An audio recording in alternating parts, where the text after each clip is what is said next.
Welcome to the Hamumu Halloween Home Horror Hoedown, the podcast where we watch scary movies so you don't have to. From award-winning to completely unknown, we take them all way too seriously. I'm your host, Mike Hummel. And I'm your host, Solange Hummel. Now, warning, we use a ghoulish number of spoilers, so watch the movies first. Second warning, we don't know anything about anything, so don't take us seriously as we take these movies seriously. I know this podcast is going to come out like a month from now, but today, as we record this, yes, it is your birthday. It's probably a reasonable birthday, though, like 36 or something, not something insane. Not something insane like 50? Obviously not. That's insane. That would be crazy. The Golden Girls were like 50. Did you know? Yes. It's very upsetting. It's very upsetting to watch that show and be like, oh, they're not old. What were we thinking? My hair's not white. My hair is. You look like a baby. You're so young. So for your birthday, for your happy birthday day, we went to see a movie in the theater. Because it's fun to do that on your birthday and then get mac and cheese. Yes. What movie did we see for your birthday day? We saw Y2K from 2024. We did indeed. A movie that is set 24 years, almost 25 years in the past. Yeah. When is it set? In the year 2000. Oh. Specifically on New Year's Eve, New Year's Day of the year 2000. I see what you're saying now. So it's like one of those stories about all the technology breaking down, and it's a very serious discussion of banking systems failing and everybody's accounts getting drained. I know. Oh, that's right, because none of that happened after all. Everything was fine. Well, no, everything was not fine. The whole world burned up and airplanes fell out of the sky and all that.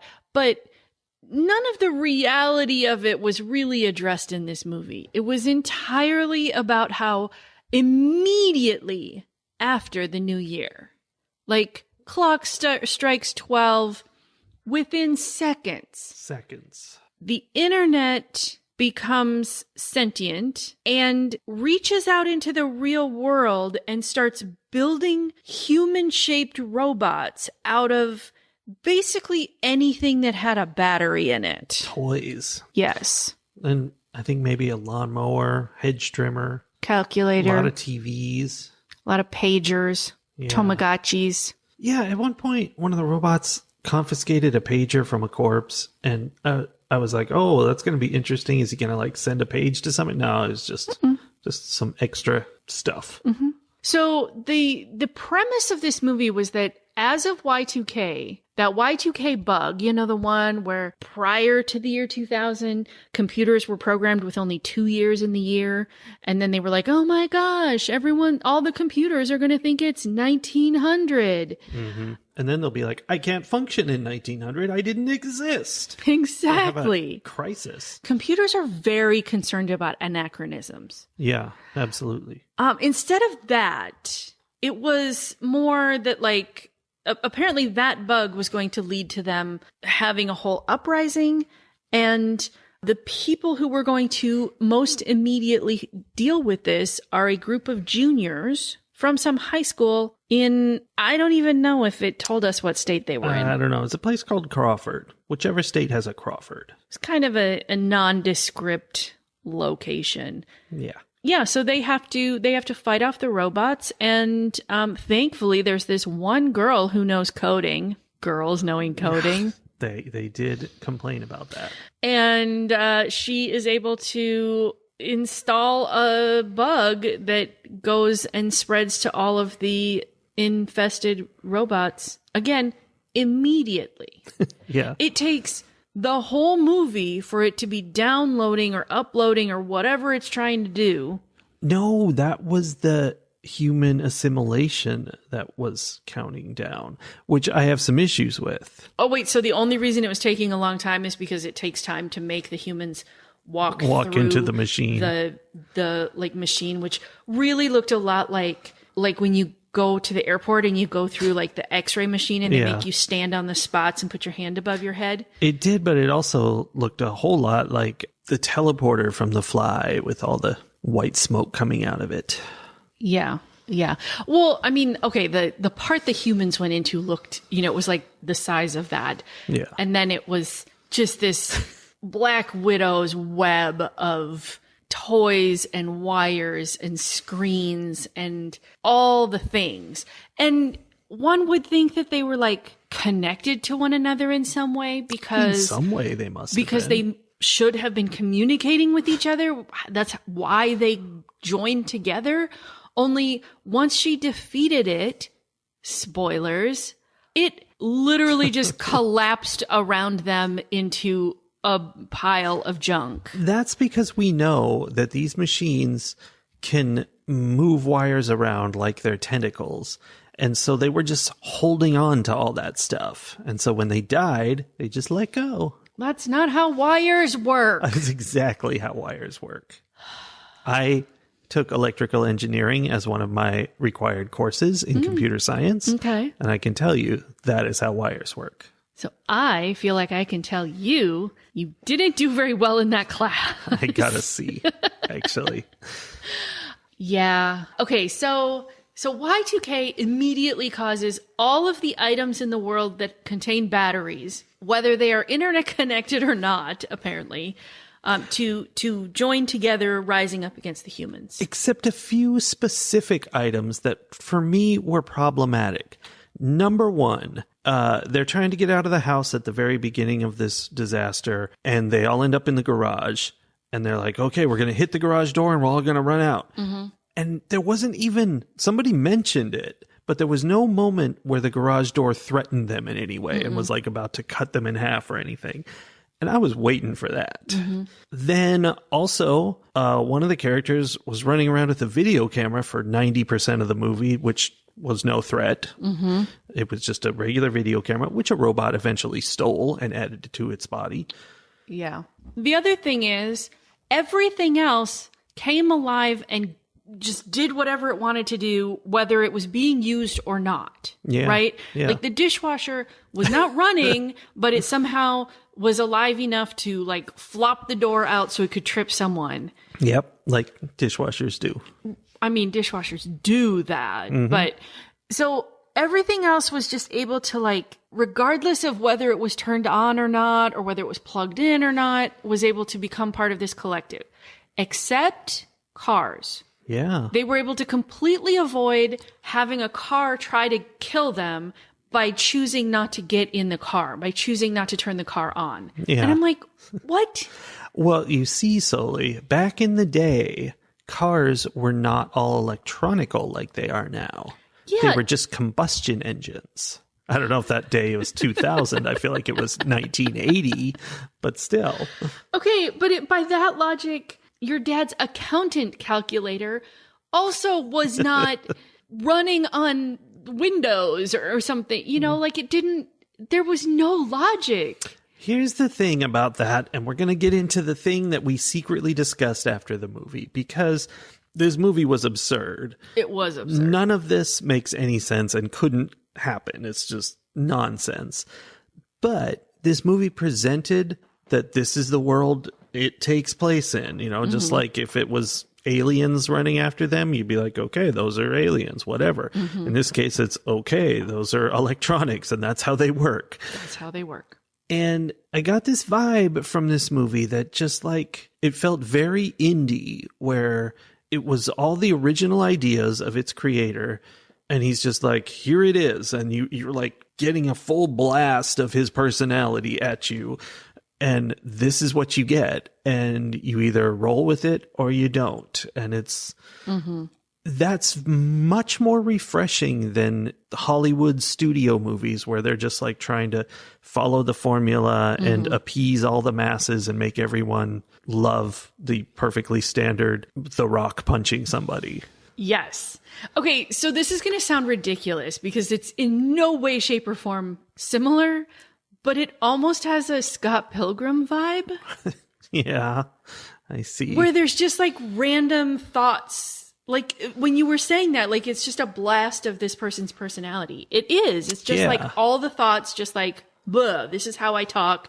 This is how I see the world. This is how I. Yeah, like a major storyline of this movie is an argument over what real hip hop is and, well, real rap, I guess. Yeah. And Fred Durst shows up in the movie as representing the rap rock side of things. And one of the characters hates that because he's into like deep philosophical rap, and the other character loves it because she's a huge Limp Bizkit fan. And that's just, you know, that's nothing that Hollywood would ever put in a movie because it's completely random, but it's something that this writer was thinking about. And so here it is. Yeah. And it's another example of like the surrealism of it, where it doesn't make any sense. No. That Fred Durst shows up in this movie to play himself 25 years ago. Yeah.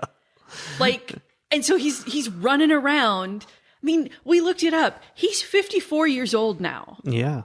And he is playing 30-year-old him running around with a bunch of 17-year-olds. Yeah. And if you think about it too hard, it makes everything fall apart. It doesn't make any sense. Just like all the robots. But right, if you don't think about it, you're just like, yeah, they were having this conversation about hip hop and rap music, and of course Fred Durst shows up. He was hiding out in the local video store of this little town. Just, yeah. I loved that they called him by his first and last name every time they said his name. Yeah, they kind of had to. Yeah, because imagine calling him Fred. Yeah, exactly. It would be too weird. Too weird. I also want to talk kind of in connection to your thoughts of like, this is this person, whoever was writing this story, this is their thoughts on things. Because it 100% feels like it was written by someone who is of that millennial generation, who was coming of age at the turn of the century. And Indeed. It makes sense to me that that person who was, 17, 18 years old at the time and is now 40 or almost 40 would be kind of conflating both what happened at the turn of the century, Y2K, and what's happening now with AI and with everything. It really is like they took today's modern technology where every, microwave and refrigerator and little vacuum robot and light bulb and everything connects to the internet. You take that and you put it in Y2K and it makes more sense for all of the things that happened. So like it feels like it makes sense that this person who is living both of these time periods could kind of meld them together into this story. Yeah. And as you noted, when we were young, we would see movies about kids in the 50s because that was about 30 years before that. And then it was kids in the 80s for a while. Like Stranger Things came out because it was people nostalgic for the 80s. Because it seems like every time a group of people hits their 40s, approximately, like that 35 to 50 year period, is when they suddenly develop this intense nostalgia for what their childhood was. And sometimes their childhood is a massive worldwide disruption of all technology. Yeah. Imagine what the kids coming of age now, as we enter into the year 2025, what they will be nostalgic for. Is there anything for them to be nostalgic for right now? Nostalgic for when they were not capable of understanding the world around them and they were just infants. They'll be like, that was great. I am nostalgic for that. Yeah. I thought you were going to say they'll be nostalgic for the time period when they were not slaves for the robots or something were not like that. Rummaging through the garbage piles. Yeah. When they didn't have to live under the heat protective bubbles. Yeah. Yeah, so it was definitely the millennials' turn at making the movie their own coming of age movie. I mean, millennials aren't that old yet. You know, even if you're in that 15 to 20 year range, you're still like barely right around 40, which is not that old. Well, I think we kind of zipped ahead. We kind of skipped the 90s. There have definitely been period pieces about the 90s. Pen 15 is one of them. But I think, it's been a lot of 80s stuff. And then we just jumped straight to this movie. And it does feel like it jumped too fast. So maybe this creator, Kyle Mooney, I believe, is, somebody who's getting nostalgic early. Maybe he has early onset dementia. I don't know. Early onset dementia. That's what makes you get nostalgic sooner. Yeah, maybe that's it. Hey, Mr. Mooney, sorry if you're listening to this and you had to find out this way. Yeah, you've just been diagnosed. Yeah. It also may feel like it's jumping to us because we have now surpassed our nostalgia period. Like, it's not that there won't be Gen X people creating those stories of their own coming of age, but we're on the far end now of that, or at least you are, because now you're 50. We're getting to the other side of that where it's, I don't know, where those stories have been told, right? And I think once you pass that chunk of time, everything starts to move faster. And I didn't know what that meant when like my parents and my grandparents talked about that. And now I know what they mean, and I don't like it. No, it's so bad. Like every week it's like it's next week or last week, whichever. It's both, because it's just boom. Well, so even watching this movie, I'm like, okay, Y2K in my brain. Like, it's funny to me that there are people who feel nostalgic for Y2K as like when things were fresh and I was young and everything, because I'm like, that was like 3 weeks ago. Yeah. And it was part of my adult life. It was my very early adult life, but it falls into, in my brain, part of my adult life. And so I'm like, that just happened. But then I think about it and I'm like, there's a lot of things that were part of my adult life that happened a shocking amount of time ago. You know what was insane in 2000 was when they were counting up the votes for the presidential election. Oh my God. And the Supreme Court said, stop counting. Forget the rest of the votes. It's done.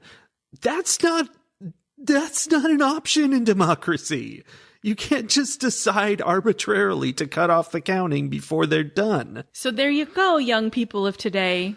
The fall of democracy began long before you were paying attention. Before you were born. Yeah. Yeah, it was fun to see one of the stars in it. So this movie is about high school teenagers. Mm-hmm. And yet, as always, the girl in the movie, the main girl, the actress is 24 years old, which obviously too old to be a high school teenager, of course. But also, she was born in 2001. She was born after the events of this movie. She probably thinks it's real. She's like, yeah, I just played this incredible role in this documentary about Y2K. And I'm so glad they cleaned the robots up so fast so that I never saw the piles of robot bodies. Oh my gosh. Wild. Here's an interesting thing that, at least it was interesting to me, that I experienced while I was watching this movie. I'm about 5 years older than these characters, right? To me, that makes very clear sense. And every time I say that, you act like I'm saying something insane. I'm not saying I'm 5 years older than them now. It's a movie that took place during a certain time period. I was alive during that time period, and I was 5 years older than they were in that time period. That is very clear description. That's Thank you. a really convoluted, long way to have to say that. I feel like the information was all there for you to put together. All you needed was, I was 5 years older than these kids when this happened. That was all I needed. Whatever. No, I was born 5 years before these characters would have been born had they been real.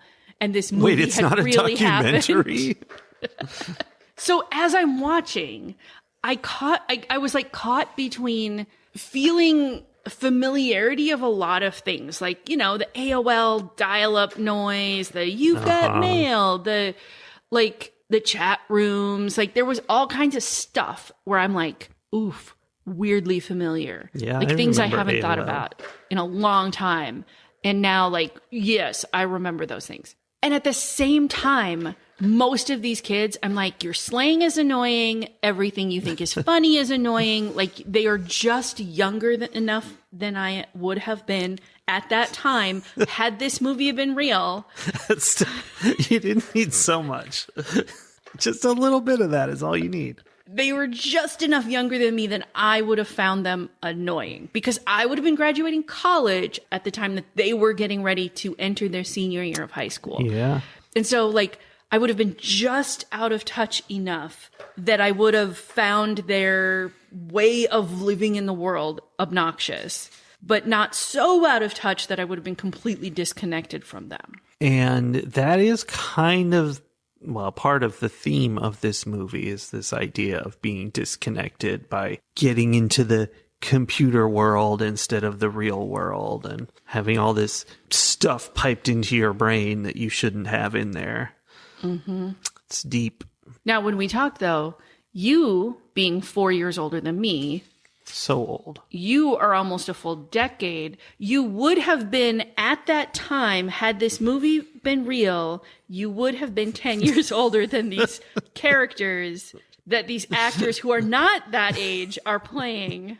And you said wait, I don't understand. You said you wouldn't have cared about these people at all. Like, you would not have acknowledged their existence, basically. I mean, yeah, I guess they're operating in a whole different space than I would have been. You know, when I did run around on AOL for sure. I was doing trivia. There were like trivia games that people would host, like basically like pub trivia, but in AOL chat rooms, and I was real into that. But like you mentioned when we were talking about this, MySpace, and you know, I never touched MySpace in any way because I skipped right over that. Mm-hmm. And things like that, that's things that were such a big thing for them, I was too old for. I mean, not necessarily, but like it just didn't catch on to my group. Well, it's like you said, there wasn't the overlap because as you're closer in age, there's more like, oh, you know, my sister or like my friend's girlfriend is a little younger, a little older or whatever. Like there's some bleeding into the other ages. But you get much past 5 years and that drops significantly. Like it still happens, but it drops a lot. And so you don't have that like shared cultural experience. Okay, so you were a much techier person as in your youth than I was. I typed so fast. I didn't have like all the gaming devices and things, and I was very like tech isolated. Like we had a single computer in our home. It was mostly for my dad's use. I would sometimes use it for very limited reasons. There was a computer lab at our school. We went to it for an hour. Oregon Trail. Once a week. Yeah, we played Oregon Trail, and I played this spelling game that had like you were a vacuum cleaner and you were like, all I remember is that it was about spelling and there was a vacuum cleaner. It was, sure. And that we had to play it because it was like, I think our teacher's way of making it educational was like she would input the spelling lists or we had to input the spelling lists or something. And then we would use it to practice for the test on Friday. But we did that once a week for an hour. Yeah. And that was very it. Specific. The computer lab. Yes. And even when I got into high school, there was a computer lab and some of the teachers would take us to it, but most of them did not, because most of them did not want to have anything to do with the computers. They didn't understand them. In my high school, there was a computer lab, so to speak, but I had a class in there that was something on computers. It was how to use computers. And that was it. We did not interact with computers ever other than that. I mean, at home we did, but not at school. Some of my teachers would take us there, like when we had papers that were due. And so we could go and we were supposed to like use our time to write, like type our papers on the computer. And my one teacher took us there to actually like create essentially PowerPoint presentations, like the very old school first variations of PowerPoint. HyperCards. I don't know if that's what it was. I don't remember what it was called, but like I do remember that it was very similar to PowerPoint in that it had like you could do fun transitions and, you know, sounds and and of course we were all as obnoxious as possible with them. Of course. That's why it's there. But even when I got into college, I had a computer. There was a computer lab, but basically I used them for email and for writing my papers. And that was it. Yeah. What was your experience with technology like around 2000? And like in your college, I guess you were done with college by that point. Yeah, it was. I had all kinds of computers. I was selling video games in 2000. Dr. Lunatic was released 2000, maybe, 1999, I think. Now we're talking about you programmed a video game and you would have to burn it onto a disc? Yeah, I would. People would send me money and I would mail them a CD that had been burned. Yeah, it's so weird to think about how different everything was in our adult lifetimes. The beginning of this movie, I was like, you know, and it's not fair because this is a comedy. It's being ridiculous. But I'm like, not everything that we did and interacted with was iconic 2000 stuff. Like I wasn't always playing Limp Bizkit and watching that 70s show and going on AOL and Tamagotchis. I mentioned that already. Yeah, Tamagotchis and using a Discman and just everything was so pushing it. Yeah, it was sort of what is that movie that everyone criticizes because it's just nothing but pop references? Ready Player One. Yeah, it was a little Ready Player One in that sense. Yeah, they really wanted to get it all in there.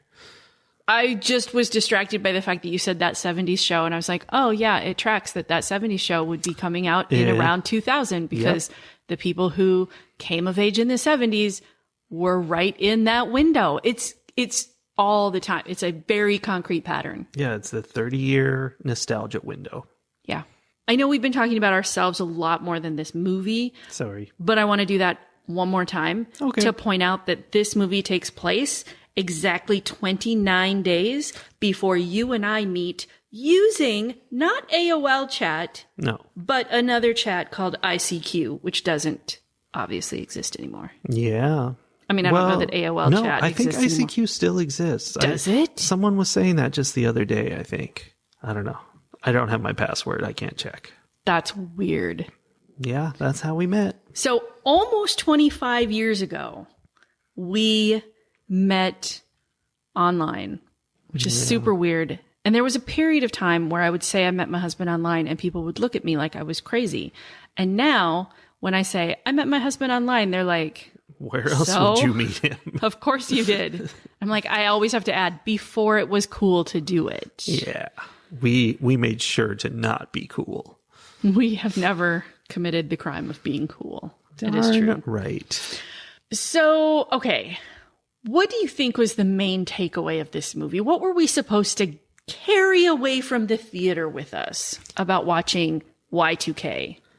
I mean, I think it was about what I said earlier, that getting too wrapped up in technology and not being a part of the world around you, that being a bad thing. I think that's the focus. Did you have a different take? No, I mean, I think that's it. And again, I think it's interesting because that's not what was happening in the year 2000. No, it's happening now. Like it was starting, but no one recognized that that's what it was doing. Like young people in the year 2000 would not have been saying like, oh, I don't interact in the real world often enough. Like that wasn't a concern. Yeah. But it was the beginning of where we've gotten to Yeah, today. once everybody got their own personal phone, which is not just a phone, but a internet device, that was when we're done now. It makes me think of Bo Burnham talking about his idea that he developed some of his mental disorders because his entire life was spent on the phone. Not on the phone, but like on, he is of that generation. He was born right at the very beginning of that generation that has literally always had the internet at their fingertips from infancy. Yeah. I don't know. It's weird.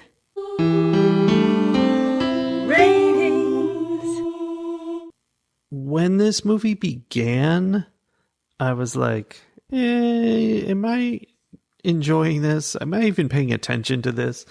Because it was 100% one of those movies about the nerdy kids in school getting to go to a party and, you know, awkwardly dealing with the party. And of course, being madly in love with somebody there and can't talk to her, although he talked to her so much.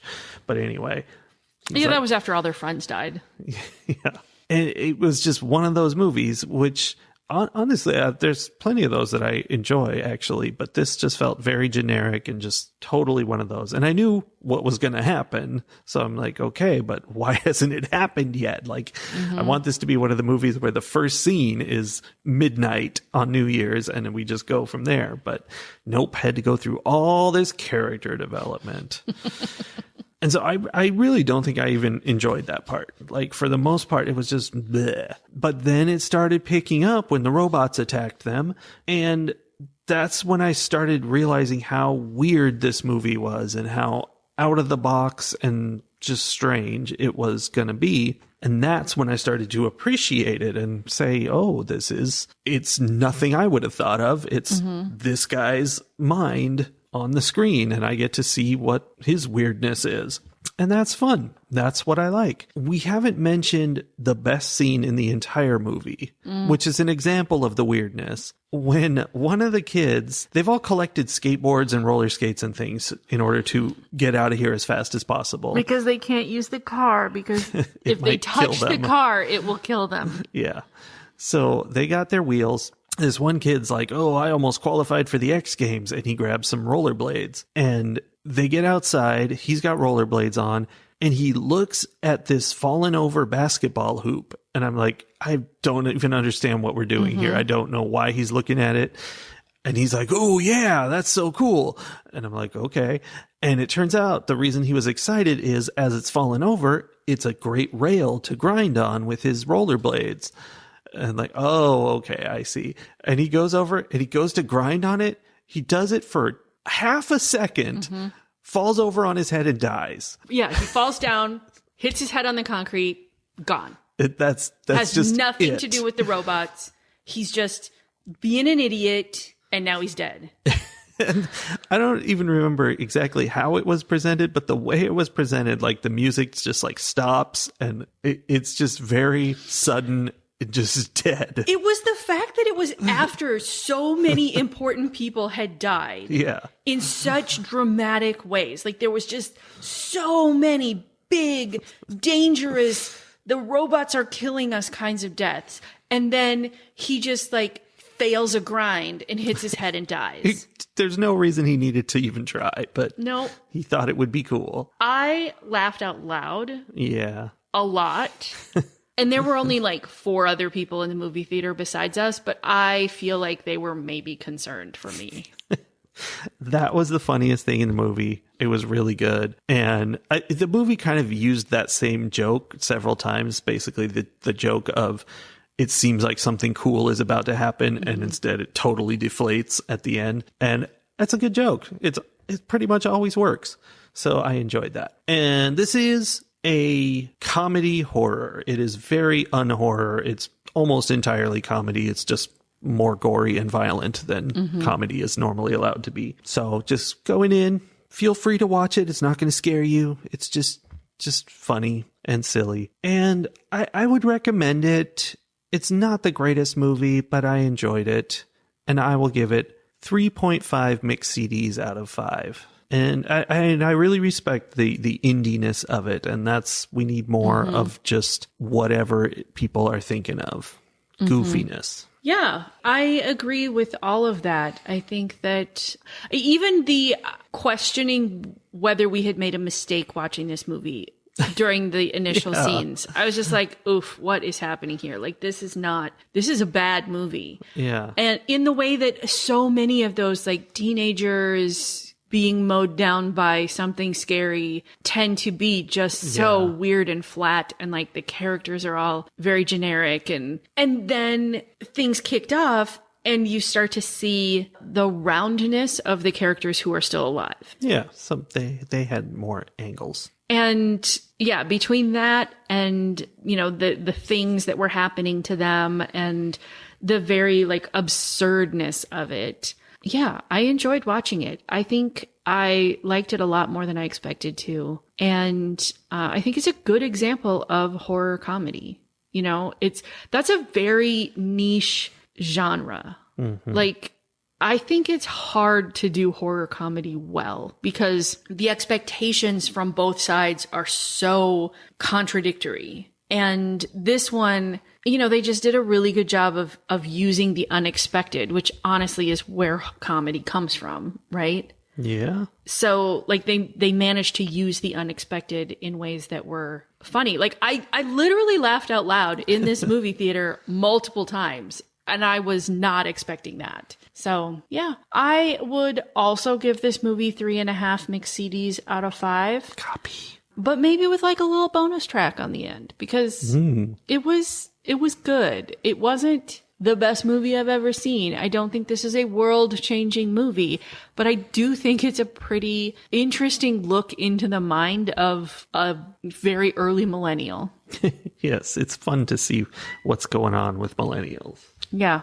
And they're in that space. They're in that time space right now, these millennials, where everyone thinks they're young still and they're not. They're all like 40 and they're only just now having people recognize them as adults, even though there are multitudes of generations after them at this point. Fight the horror of a world gone mad. For my hot political tip this week, I think we have to talk about or kind of go back to the idea that technology is dangerous in a lot of ways and is growing more and more so every year. And I think that's very much ramped up in recent years with like the introduction of AI. You know, you and I talk about how AI is now part of literally everything. It's the worst and you can't get rid of it. And I spend so much of my time on technology devices trying to avoid the AI that they are trying to force me to use. Yeah. And, you know, that is going to be like, at some point, I feel like I'm going to reach the age where the majority of the world is like, ugh, she's such a Luddite because she refuses to do all the things. And I'm like, no, I'm not going to let the robots speak for me. I'm not going to let the robots create for me. I'm not going to let the robots be my friends. It's the same thing with this movie, that Hollywood studio movie is the robots. Mm-hmm. It's AI writing a movie versus this is a human voice. Mm-hmm. We don't want to smooth out all the rough edges. And the thing is, I think a lot of people don't pay attention. And I feel very like it's that uncanny valley feeling. It, you know, like you get that uncanny valley feeling when you see something that's digitally generated and trying to be real. Yeah. And I feel that when there's something that's creative that is AI created. Yeah.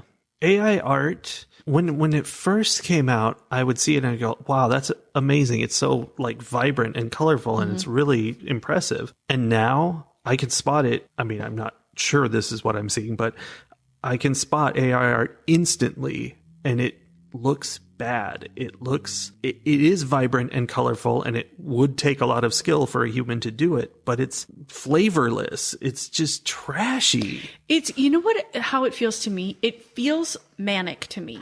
It's trying so hard to be eye-catching. Yeah. And it feels, AI art is the pick-me of art. Yes. I'm like, dude, you're trying too hard. Go away. I want to Jesus was not a lobster. Jesus was not a lobster. It's very easily noticed to me now. And it's because it makes me uncomfortable because it's trying so hard to get attention. And the other thing that you and I have talked about a lot, because it's a commercial that comes on our television all the time, which is another like modern technology thing.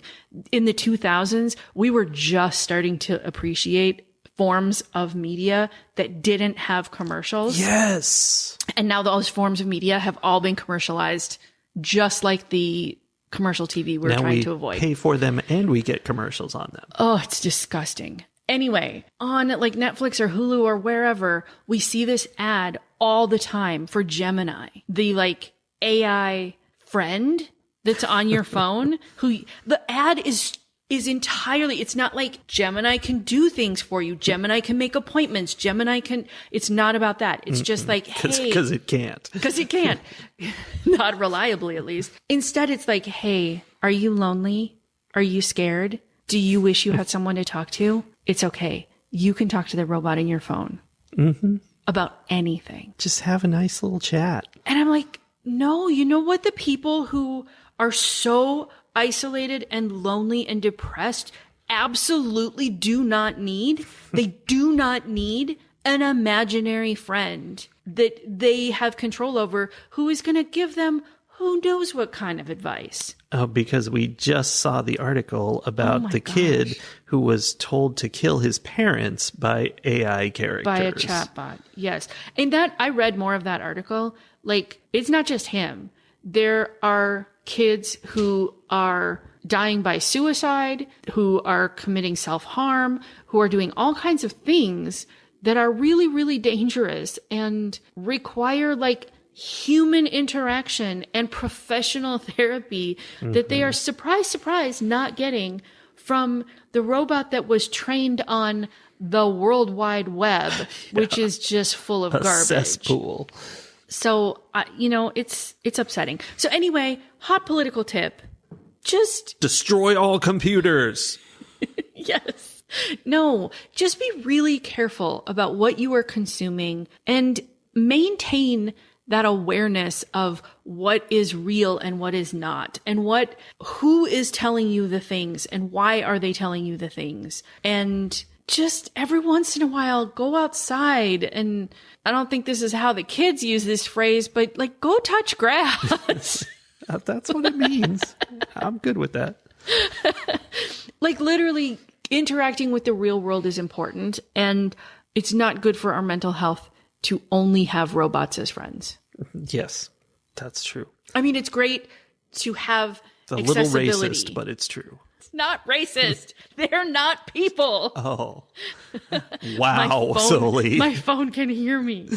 That's not to take away from the fact that technology provides accessibility for a lot of people. Like, I'm not negating that piece of it. I'm not saying all technology should end. I'm saying we need to be very aware of how we are using technology and how much influence we're allowing the amalgamation of information to have on us. Because I think that's the real problem, is that there's so much truth and lies out in the internet, and AI doesn't know the difference between them. AI just looks and it's like, here's a bunch of things that have been said about this topic. I'm going to mix them all together and provide you with a summary. Yeah. And a lot of times that's useful, and a lot of times it's not. It's never useful. Here's the real truth of the matter. So infuriating. The real problem with AI is that humans are using it. And humans are the problem. Are a problem. Yeah. I think a common phrase that we have said recently, like in the last 5 years, is humanity was a mistake. Humans were a mistake. Yeah. We're going to watch another scary movie next week, and we'll see you then. Yay! Bye. Bye.